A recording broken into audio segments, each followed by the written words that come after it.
e depois nós teremos mais 2 reuniões onde nós falaremos sobre o caminho do perdão. O caminho do perdão, ou perdão, é algo tão necessário ao ser humano, quer seja para a sua vida espiritual ou para a sua vida física. A falta ou a não prática do perdão é o causador de guerra, de enfermidades, de violência, de tudo aquilo que é da natureza humana caída, que não conhece a Deus. E nós queremos pensar um pouco sobre o caminho do perdão. O texto que nós vamos usar como base é esse texto: amarás o teu próximo como a ti mesmo. E numa correlação, a gente poderia dizer: perdoa o teu próximo como a ti mesmo. Fecha os teus olhos. Pai amado, nós te louvamos porque a tua graça nos trouxe aqui. E nós dependemos que o teu Espírito traduza aos nossos corações, para que possamos compreender o valor dessa dádiva inestimável que um dia recebemos através da cruz. Faz-nos entender, Pai amado, que a tua graça no propósito de nos alcançar, ela foi incondicional. Mas viver essa graça é condicional a partir de escolhas que nós fazemos. Por isso, Pai, não permita que ninguém que nos ouve ou que nos assista, ao final, Senhor, desse estudo, tenha a mesma posição. Porque nós entendemos, ó Pai, que o perdão é a cura que precisamos para hoje, em nome de Jesus. Amém. Amém? Nosso estudo, ele começou com o pecado, depois veio a graça, e nós conhecemos o que é a graça, conhecemos a visão calvinista, a visão de Armínio, e agora nós entramos no assunto que define o que eu posso desfrutar dessa graça a partir do perdão. Porque até eu saber que eu sou pecador, até eu entender que Ele morreu por mim, até eu perceber que eu não merecia nada, isso daí foi fruto do cuidado dele. Mas a partir desse momento, que é o caminho do perdão, tudo vai depender de uma decisão que você vai tomar. E o texto que a gente vai meditar é o texto que está lá em Lucas capítulo 15, verso 18 e 19. Que diz assim: levantar-me-ei e irei ter com meu pai, e dir-lhe-ei: Pai, pequei contra o céu e perante ti. Não sou digno de ser chamado teu filho, faz-me como um dos teus jornaleiros. Aqui nós vemos uma atitude que é a história que começa lá no versículo 1, é uma história de imaturidade, de precipitação e de ansiedade. A gente sempre olha para o filho mais novo como um cara que pegou o dinheiro e foi e gastou e ficou pobre e ficou vendo o porco comer e lembrou da casa do pai e voltou. Mas existem algumas coisas que nós precisamos lembrar que está muito relacionado com o perdão. O filho mais novo, ele estava num lugar onde ele não tinha direito à herança. O filho mais novo, ele tinha a referência do irmão mais velho que era trabalhador. Ele tinha uma pressão, ele tinha uma cobrança. E em um momento, ele, numa atitude imatura, ele fala: sabe de uma coisa? Eu vou pegar o dinheiro, eu vou sair e vou me dar bem.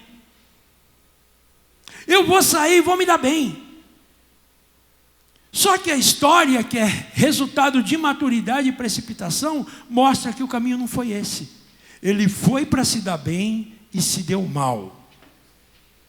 Quando ele tomou a atitude, ele tinha certeza que estava fazendo a coisa certa. Ele tinha certeza que não estava se precipitando. Ele tinha certeza que ele não estava tomando uma atitude ansiosa. Só que quando deu tudo errado, quando ele perdeu os amigos, quando ele perdeu o dinheiro, quando ele perdeu o status social e virou um pastor de porco, aí ele teve uma atitude que precisa ser a nossa atitude. Hoje nós vamos falar sobre o perdão que nós precisamos viver conosco mesmo. Na próxima quinta-feira, nós vamos falar no perdão interpessoal. É o perdão que eu libero sobre o Adenito, porque fez um churrasco e não me convidou. Brincadeira, ele não fez churrasco, não. E na última quinta-feira, nós falamos em sermos o perdão. Então hoje, é o perdão que eu preciso viver. É o perdão que eu preciso viver comigo mesmo. Sabe por quê, meus irmãos? Durante a nossa caminhada, nós tomamos muitas atitudes que se tornam um fardo na nossa caminhada. Se tornam um fardo na nossa jornada. A gente entende o perdão de Deus, a gente participa da ceia, a gente se sente perdoado, mas muitos de nós não se perdoa por atitude e por escolha que fez. É capaz de perdoar o pai, a mãe, é capaz de perdoar o vizinho, é capaz de perdoar todo mundo. Mas ele não se perdoa. E quando ele se perdoa, ele quer se punir. Porque a história desse rapaz foi uma história dessa. Ele fala, eu não sou digno de ser chamado seu filho. Eu reconheço que eu estou errado. Não precisa fazer com que eu seja seu filho. Me faz um dos seus empregados. O que ele queria fazer? Ele queria viver o perdão do pai, mas ele queria continuar se punindo, não sendo filho do pai. E é esta a dificuldade e a realidade que muitos de nós vivemos, e quando nós não nos perdoamos, nós temos dificuldade de perdoar o próximo. Porque aquilo que não é prática tua, você não consegue aplicar ao outro. Sabe por quê? Não perdoar é uma forma de vingança. Você sabia? Você não pode ir lá arrebentar a cara. Você não pode ir lá quebrar o carro. Você não pode voltar na empresa e bater no patrão. Então você fala, eu não perdoo. É uma forma de vingança que nós não temos consciência.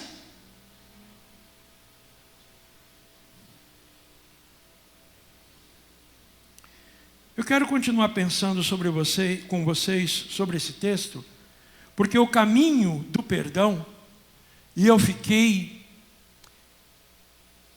admirado quando eu li um documentário de um pastor americano falando sobre o perdão, porque hoje o que mais se fala é sobre depressão.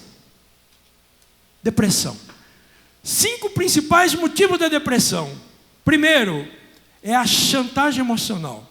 O que é a chantagem emocional? É o bullying. É isso? Mas para isso, tem um tratamento clínico. Porque quando você vai para um psicólogo fazer um tratamento clínico, na conversa que ele tem com você, ele procura levantar a tua autoestima. Então, eu sou um cara complexado porque na minha igreja ninguém é careca, só eu. E todo mundo me chama de careca. E você sabe que teve um careca na Bíblia que ele se indignou com essa história. Vocês conhecem a história? O cara chegou lá e chamou ele de careca. Ele era profeta. Ele mandou fogo do céu e matou os caras. Porque chamou ele de careca. Então toma cuidado comigo.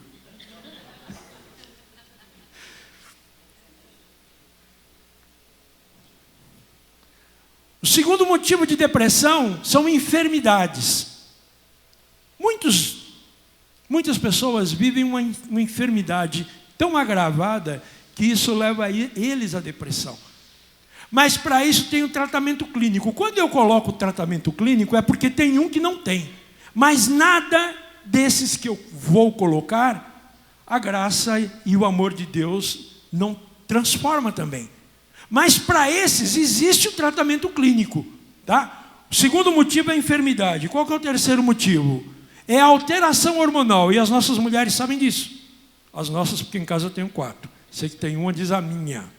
Né, Wagner? Você pode falar a nossa. O Adenito também pode falar a nossa. Alteração hormonal, ou na adolescência, ou quando chega a adolescência, ou quando chega a época da menopausa.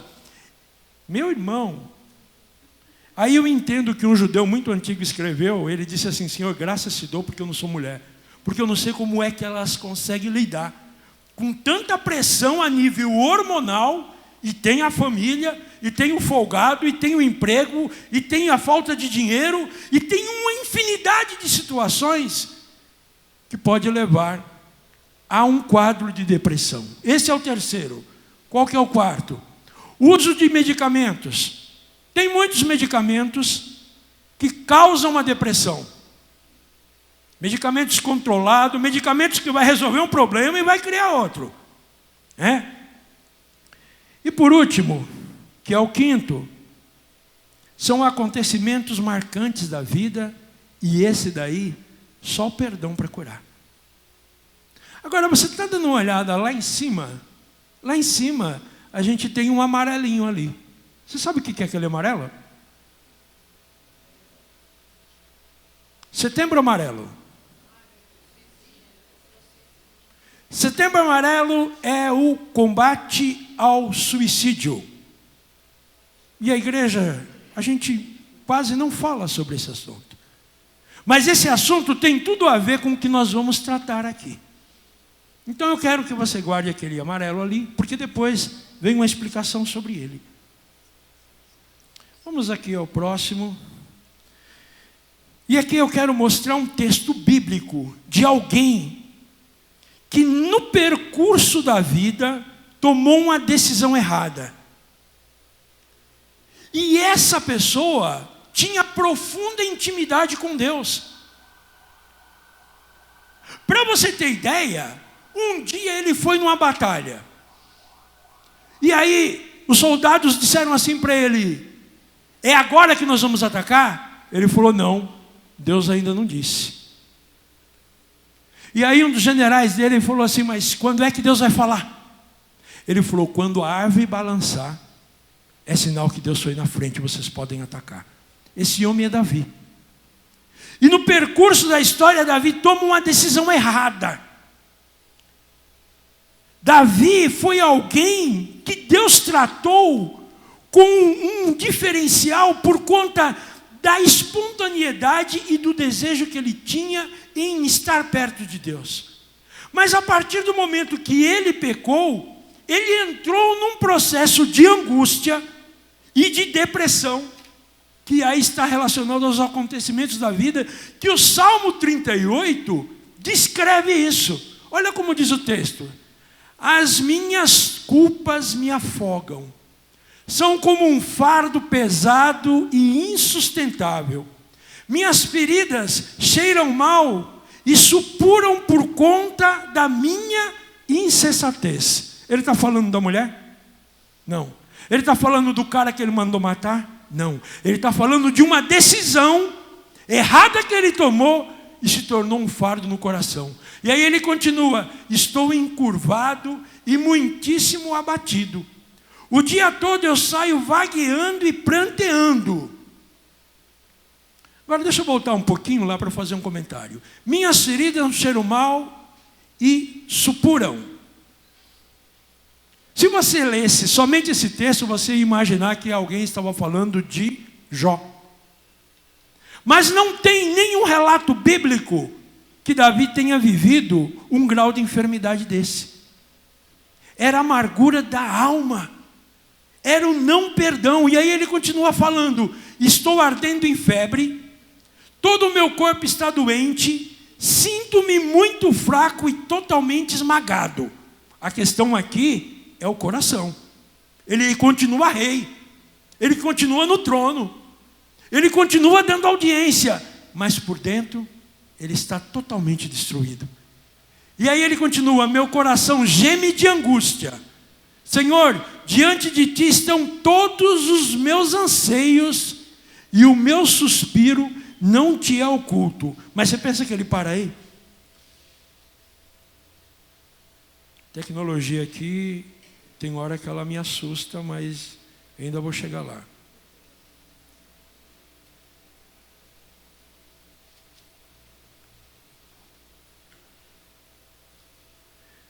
O texto continua: meu coração palpita, as forças me faltam, até a luz dos meus olhos se foi. Meus amigos e companheiros me evitam por causa da doença que me aflige. Ele não está doente fisicamente, ele está com amargura na alma. Agora, quem aqui já esteve na companhia de alguém que está com depressão? Não existe companhia mais desagradável. E eu passei por isso no ano de 2005. Eu louvo a Deus porque Deus colocou a minha esposa para me ajudar, para orar por mim, para profetizar, para me incentivar, para me levantar, porque foi um quadro onde eu perdi o ânimo para tudo. Estar na companhia de alguém deprimido não é agradável. Sabe por quê? A pessoa sempre vai estar com a mesma queixa, sempre vai estar relatando a mesma dificuldade, com os mesmos medos e com os mesmos temores. E aí ele continua: os que desejam me matar preparam armadilha para mim. Olha, isso daí foi um fato passado, é na época de Saul. Nessa época ninguém estava querendo preparar armadilha, mas o pânico, o medo, gera todo esse estado de confusão da alma. Os que querem me prejudicar anunciam a minha ruína. Passam o dia planejando traição. Como surdo, não ouço. Como mudo, não abro a minha boca. Isso daí é Salmo 38, do verso 8 ao verso 13. Tem dificuldade de falar? Tem dificuldade para ouvir. Agora, quem de vocês aqui tem a Bíblia Mensagem? Alguém tem? Eu recomendo que você compre. A Bíblia Mensagem é uma Bíblia que ela pega o texto e coloca bem à luz da nossa linguagem e da nossa compreensão. E eu queria ler para vocês, para que vocês entendam o que é um quadro depressivo por culpa. Do verso 3 até o verso 11, diz assim: perdi 10 quilos em 2 meses por causa das acusações que pesam sobre mim. Meus ossos estão quebradiços como graveto seco por conta do meu pecado.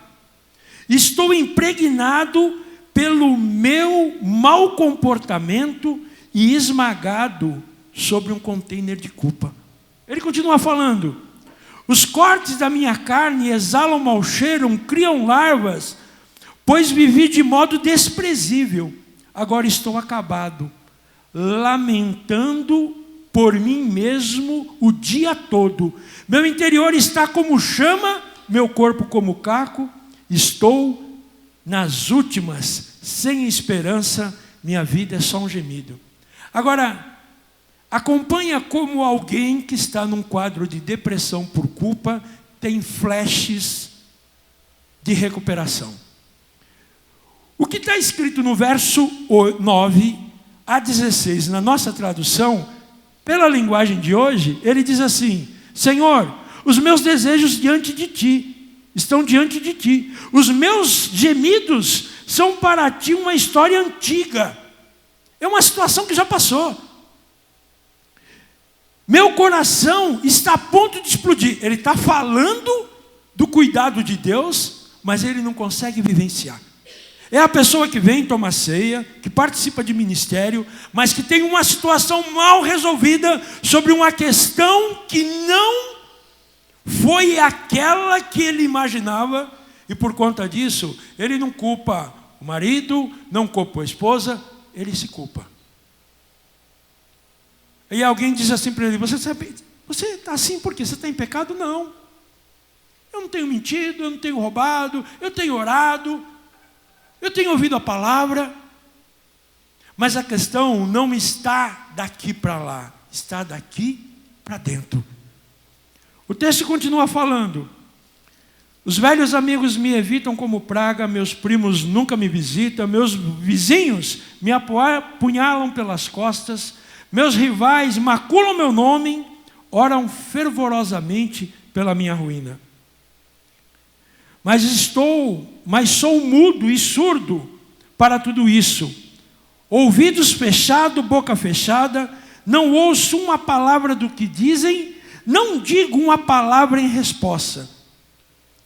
O que faço, ó Eterno, é esperar em Ti, esperar pelo meu Salvador, meu Deus. Tu és quem me responde. Estou orando na esperança que eles não me desprezem, para que não tripudiem no meu erro. Sabe o que eu acho interessante aqui? É que a oração precisava ser por mim. Mas como eu não consigo identificar essa dificuldade, eu consigo enxergar o problema em todo mundo. Eu enxergo o problema no pastor, eu enxergo o problema na igreja, eu enxergo o problema com todo mundo. Mas o problema é porque eu não me perdoo. Deixa eu avançar aqui um pouquinho, para o próximo aqui. Bruno, o seu celular era mais rápido. Acontecimentos marcantes da vida. Quantos são casados aqui? Levanta a mão. Quantos já foram casados aqui? Levanta a mão. Quantos são solteiros aqui? Fora o Evandro. Ah, tem mais ali, ó Evandro. Tem um monte aí, Evandro. Você não está sozinho, não. O pessoal está na resistência. Quantos de nós deu um passo em um casamento que era o sonho da vida e não deu certo? Você está com ele ainda, mas só Deus sabe o tamanho da aflição que você passa. Deixa eu te falar uma coisa. Culpar-se por ter feito a escolha não resolve o problema. Culpar-se porque você tomou uma decisão como o filho pródigo não muda o problema.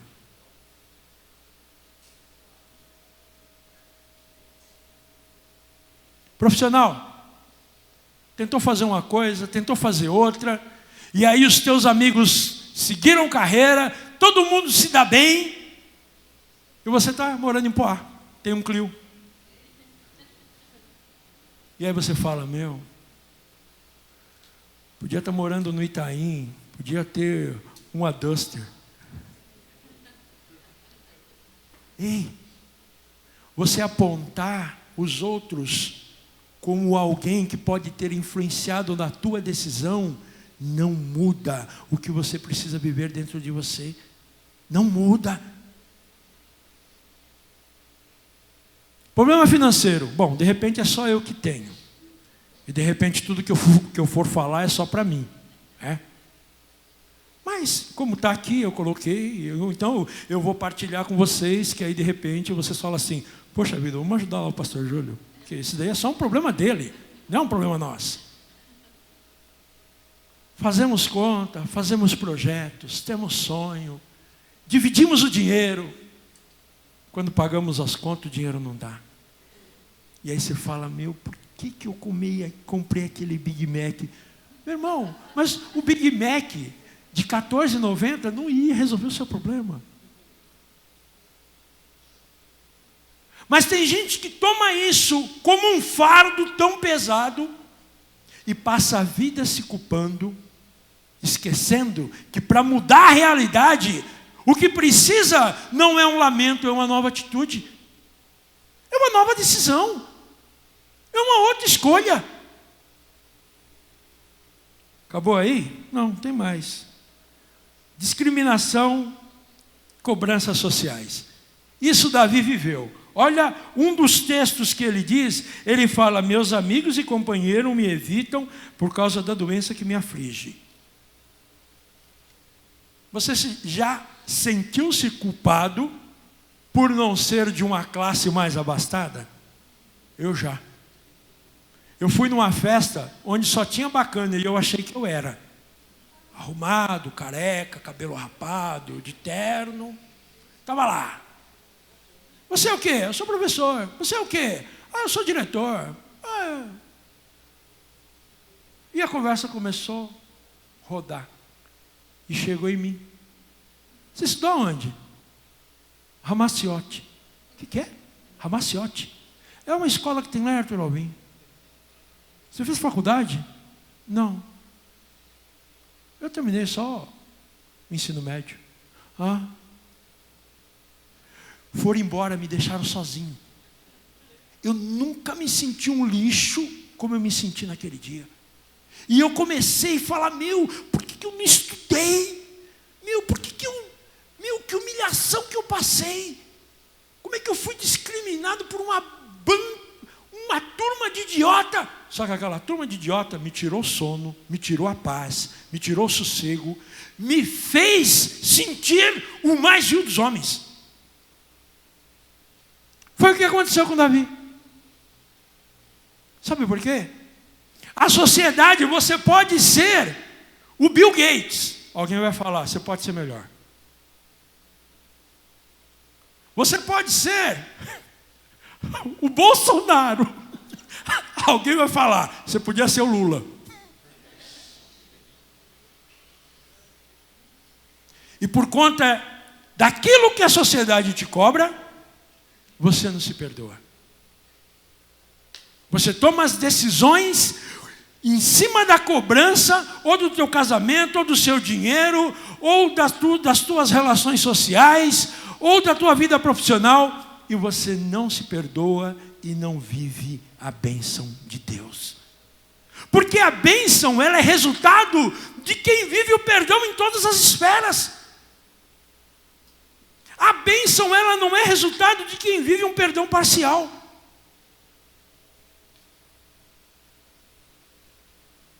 E você sabe o que a culpa cobra? Ela cobra um desejo de reparação. É isso que a culpa cobra. Você fala, o que eu vou ter que fazer para mudar? Mas a questão não é o que você vai ter que fazer para ser melhor. É o que eu vou ter que fazer para passar na cara dos outros. Para ligar para a Denite e falar assim, te mandando uma foto aqui, o churrasco está acabando, você não me chamou para ir aí, agora, desejo de reparação. Sabe por quê, irmãos? Anos depois eu fui estudar, só por conta desse desaforo que eu passei. Eu entrei na faculdade, e o dia que eu fiz matrícula, eu chorei, porque eu falei assim, nunca mais alguém vai falar assim comigo. Agora, isso é uma questão de vaidade. Eu tive o meu sentimento interrompido porque alguém do inferno disse que eu não era o padrão da sociedade. E você sabe onde é que Satanás tem tirado proveito? Aqui no nosso meio. Porque alguém aponta uma deficiência sua como se ele ou ela fosse perfeito. Mas deixa eu falar uma coisa. Quando nós alcançarmos o grau de perfeição, a gente morre. Porque não tem perfeito vivo, só tem perfeito morto. Desejo de reparação. Quando nós não reagimos para tomar uma atitude nova, todas essas condições, elas nos levam para o porão da depressão.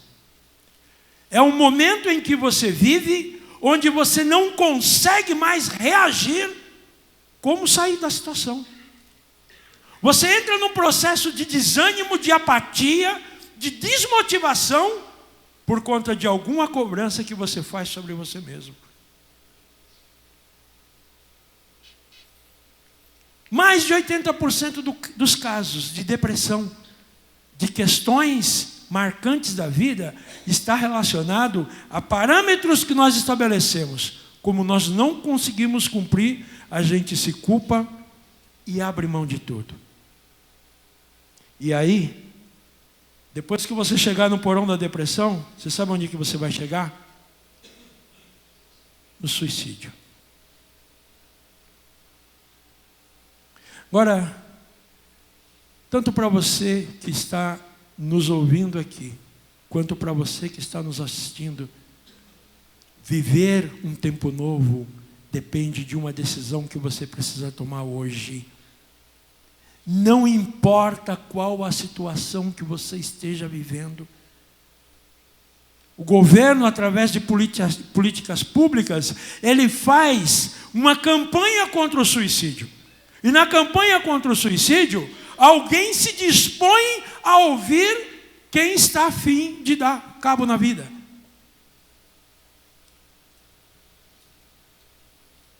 Todos os processos de morte que o homem vive somente por conta da falta de perdão. Hoje é dia de perdoar a si mesmo, porque um dia aquele que te amou resolveu pagar toda a tua dívida, compreender toda a tua afronta, entender todas as suas angústias, e a palavra quer que vivamos um tempo novo. Não existe caminho sem volta, se o propósito do homem se voltar a enxergar Deus. Enquanto o homem enxergar a sociedade, as cobranças, as culpas, ele está numa ladeira que vai levá-lo à morte. As questões que envolvem o suicídio hoje, elas estão relacionadas a dois fatores. Primeiro, a culpa. Segundo, a modismo. Muitos dos nossos jovens, isso que eu falo, não estou falando da igreja, estou falando num aspecto de nação, de cidade, pensam nisso porque isso se tornou uma moda. Mas eu quero te dar uma receita se você já teve alguma vez um pensamento como esse. Vá à UTI de um hospital, que você vai entender o valor da vida. Você chega numa UTI de um hospital, você vê um indivíduo totalmente entubado. E o último que eu vi, já era um adulto, ele buscava fôlego para respirar. E eu questionei a enfermeira dizendo, mas por que não desacelera essa bomba? Parece que está forçando ele respirar. Ela falou, não, ele que está fazendo isso sozinho. Ele não quer morrer.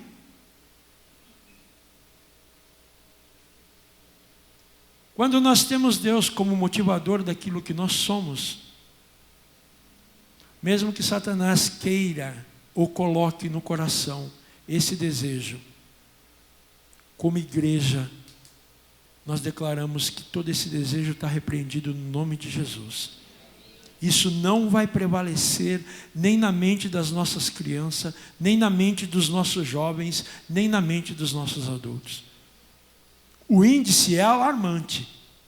E principalmente alarmante para mim, em meio a evangélicos e em meio a pastores.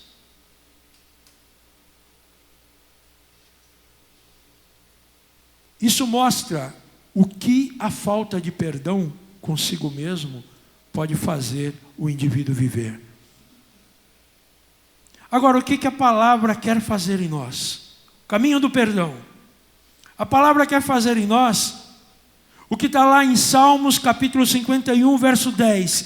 Cria em mim um coração puro, ó Deus, e renova dentro de mim um espírito estável. Devolve-me a alegria da tua salvação e sustenta-me com um espírito pronto a obedecer. O salmista escreveu o Salmo 51 no ápice da sua aflição e do abandono de sua alma. E no verso 10 e 12, ele pede para que Deus crie nele um coração novo. Por que eu estou fazendo questão de frisar que Deus pode fazer? Porque o salmista não tinha condição. O que nos faz sair da depressão não é o pensamento positivo. O que faz nos sair da culpa não é um pensamento de eu vou esquecer, eu não quero nem lembrar disso. É assumir o que aconteceu e pedir para que Ele mude a história. é admitir o que aconteceu. Porque todos nós podemos ter errado em algum dos momentos da nossa vida, seja lá qual for. Mas o Deus que nós servimos, Ele é capaz e Ele muda todo e qualquer história. Agora tem um outro texto, que diz assim, Salmo capítulo 34, verso 4, que diz assim: busquei ao Senhor e Ele me respondeu, livrou-me de todos os meus temores. Ele não está buscando a Deus por conta do pecado, ele não está buscando a Deus por conta do inimigo, por conta das finanças, ele está buscando a Deus por conta dos temores na alma dele. Qual é o temor da tua alma? São os teus filhos? Sejam o que for, Ele é um Deus que está pronto a nos ouvir e a nos responder. Amém? Tem mais 2 textos da palavra de Deus. O outro diz assim: portanto, se alguém está em Cristo, é nova criação. As coisas antigas já passaram, e eis que surgiram coisas novas. Tudo isso provém de Deus, que nos reconciliou consigo mesmo por meio de Cristo e nos deu o ministério da reconciliação. Tem 2 coisas acontecendo. Ele nos reconciliou com Ele e nos deu o ministério de nos reconciliar conosco e com o próximo. Vê bem, é Deus que deu isso. Não abra mão de viver isso. Sabe por quê? Viver isso? Não, né? De viver isso. Deus do céu. Portanto, se alguém está em Cristo, nova criatura é. E aí entra na história do príncipe lá. Jesus falou, tem que nascer de novo. E ele falou, mas como é que eu vou fazer para nascer de novo? Vou ter que morrer? Não. Quando é que nasce de novo? Quando nós tomamos novas atitudes através da cruz. Ele fala, olha, as coisas antigas se passaram. As coisas antigas, quer você tenha feito tudo certo ou não, passou. E o que passou, não muda. O que passou não muda o seu amanhã. O que muda o teu amanhã é o que você decide hoje. É o que você busca hoje. Filipenses capítulo 3, verso 13. Irmãos, não penso que eu mesmo já tenha alcançado, mas uma coisa faço, esquecendo das coisas que ficaram para trás e avançando para as que estão diante de mim. Paulo falou para os irmãos de Filipenses, e eu gosto de dar esse exemplo: marca um lugar que você quer chegar. Marcou? O que passou não muda. O que muda é a tua escolha agora. Aonde você quer chegar? E Paulo chamou esse alvo, sabe do quê? De soberana vocação. Paulo chamou esse alvo de propósito. Sabe, a dificuldade de vivermos um tempo novo, em muitos momentos está ligado à nossa falta de propósito. Porque propósito não é você pagar a conta, isso é compromisso. Propósito não é você ir dormir cedo para acordar amanhã, isso daí é biológico, você precisa dormir porque senão amanhã você está um caco. Propósito é você ter um plano para a tua alma, é para você ter um plano para a tua vida espiritual com Deus, e você marcar esse lugar para chegar e não abrir mão até chegar lá. Não importa o tamanho da dificuldade, nem os levantes. O Paulo está falando isso. Eu não alcancei, mas eu estou lá. Paulo poderia ser alguém depressivo? Sim. Ele poderia dizer, poxa vida, Jesus me salvou. Mas na época que eu era do mundão, eu matei tanto crente. Eu matei um diácono. Fiquei assistindo o pessoal arrebentar ele na pedrada. Está lá no livro de Atos. Quando Estevão foi morto, Paulo estava lá. Mas, meu irmão, olhar para trás não muda. O que muda é olhar para frente.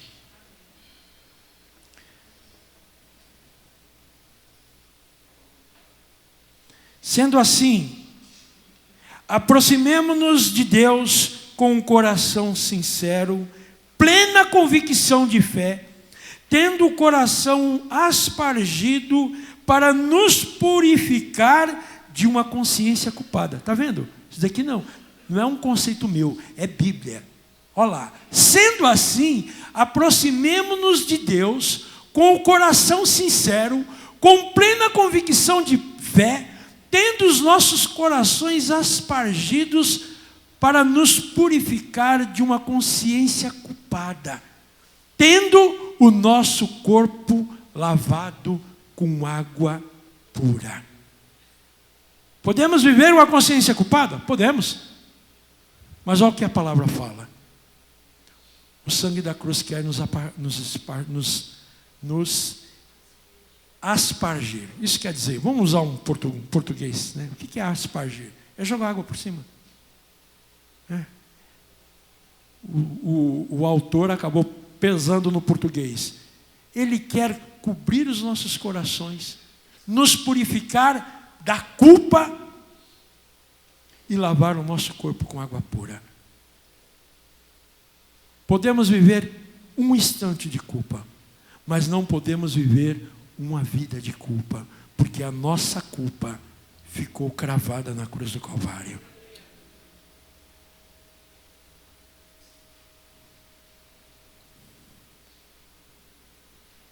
Eu vou voltar, porque esse é o texto que eu quero encerrar com vocês, que diz assim: mas o pai disse aos seus servos: tragam a melhor roupa e vistam nele. Coloquem um anel no seu dedo e calçado nos seus pés. Roupa, honra, anel, autoridade e calçado, liberdade. Isso foi o que o filho viveu quando assumiu a culpa e chegou ao pai e falou: eu não mereço, me faz um dos seus jornaleiros. Meus queridos, quando nós confessamos a nossa culpa a Ele, não nos resta nenhum sacrifício a ser feito, porque Ele já fez o sacrifício por nós. O que Ele quer é que confessemos a Ele, para que Ele coloque no nosso dedo um anel, que Ele nos vista com roupa de honra e que Ele nos calce com as sandálias da liberdade. Honra do quê? Honra de ter uma vida restaurada. Autoridade para quê? Autoridade para dizer contra todo e qualquer principado: eu sou livre, eu fui perdoado, eu fui resgatado. E liberdade para não estar amarrado a nenhum outro tipo de sentimento, a não ser caminhar em direção à nossa grande conquista, que é estar diante do Pai. O nosso assunto hoje é a culpa. É o perdão que precisamos viver em nós. Qualquer escolha que não tenha como base a palavra de Deus para tratar a questão da culpa se chama espiritismo. Para ninguém falar assim: nossa, grande pastor. Não, pode procurar lá, pesquisa. Está lá, você pode pegar esse material e pesquisar. Eu quero encerrar dizendo que a nossa sociedade prega uma vida sem culpa. Você não precisa se arrepender de nada. Você pode se perdoar e continuar vivendo. Isso é um conceito do espiritismo. O perdão, ele está associado a uma decisão errada. Eu não me perdoo porque eu não fiz nada de errado. Eu me perdoo porque eu fiz coisa errada. A cruz me perdoa porque eu fiz coisa errada. Eu perdoo o meu irmão porque eu fiz coisa errada. Não, pastor, foi o irmão. Não, fui eu. Pelo menos isso está na Bíblia. E é isso que a gente vai pensar semana que vem. Eu não sei como tem estado o teu coração. Eu não sei se tem alguma coisa da tua jornada que em algum momento se tornou um peso para a tua vida prática, para a tua vida espiritual, para a tua vida com Deus. Mas Deus não te trouxe aqui porque o assunto é bom. Deus te trouxe aqui porque Ele quer que você viva como filho amado, uma vida honrada de liberdade e de autoridade. Quero pedir que você se coloque em pé.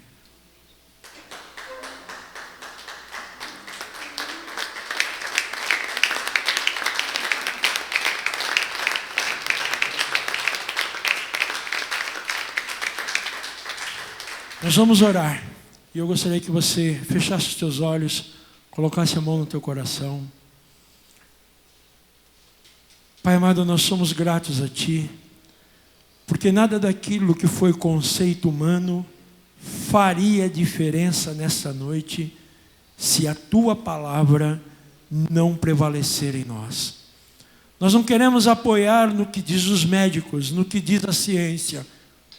Nós tomamos consciência da culpa através dos textos da Tua palavra. Mas também tomamos consciência do perdão e da escolha que a Tua palavra nos dá, a despeito da decisão que devemos tomar hoje. Por isso eu te peço, Pai amado, Tu conheces cada coração aqui a partir do meu. E Tu sabes no porão da nossa alma onde existe algum resquício de culpa por alguma decisão que foi tomada errada, por alguma escolha que não foi feliz.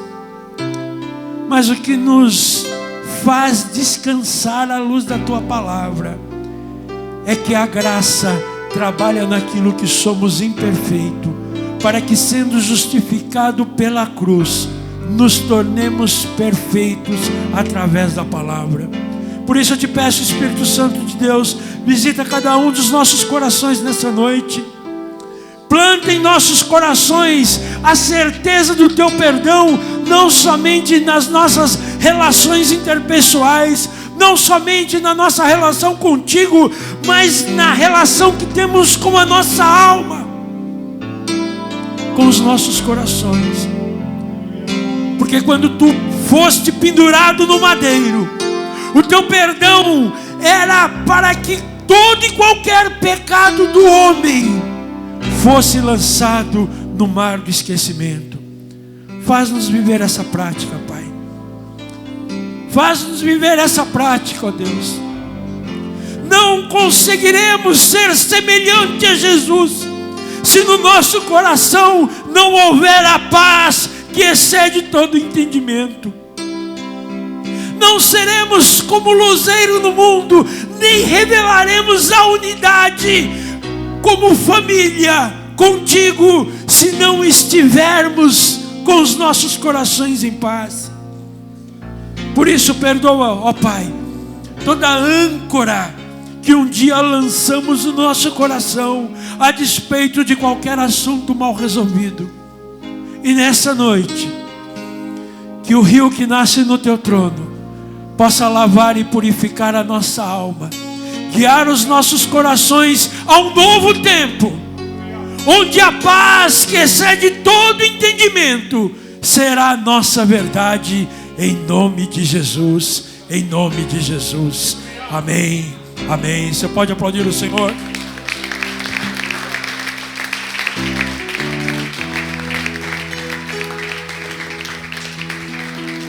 Aleluia. Próxima quinta-feira é o evento com as nossas ladies. Venha, quinta e sexta é aberto a todos. Tem pregadores abençoados a ministrar os nossos corações. Você, mulher que deixou para comprar o convite na última hora, eu vou te dar uma sugestão. faça reserva para o ano que vem, porque para esse ano não tem mais nada. Amém? Você foi abençoado? Eu aprendi, porque eu precisei ser tratado. E eu vou falar para vocês, quando eu subo aqui, eu subo com muito temor, crendo que, e digo mais a vocês, eu só falo se alguma coisa mudar em mim. Se for só para vocês, não faz sentido falar, porque eu preciso também. Amém? Feche os teus olhos. Bendizemos o teu nome por esta noite e te pedimos, Espírito Santo, aplica a tua palavra em nós, que nós vivamos o perdão conforme aprendemos nessa noite, para que sejamos o perdão da cruz revelado ao mundo. Cobre-nos com teu sangue, livra-nos de todo incidente, guarda-nos de bala perdida, dai-nos um final de semana abençoado. Oramos desde já e te pedimos que a tua boa mão esteja com os nossos jovens e adolescentes que vão para o acampamento amanhã, que a tua poderosa graça possa visitá-los através de um tempo de alegria, de descontração, de brincadeira, mas principalmente pela tua presença a trazer sobre eles um tempo novo. Nós oramos a ti, somos gratos a ti, tu estás presente aqui, tu és a única razão de estarmos aqui, e por isso que nós aplaudimos e adoramos o teu santo nome. Amém.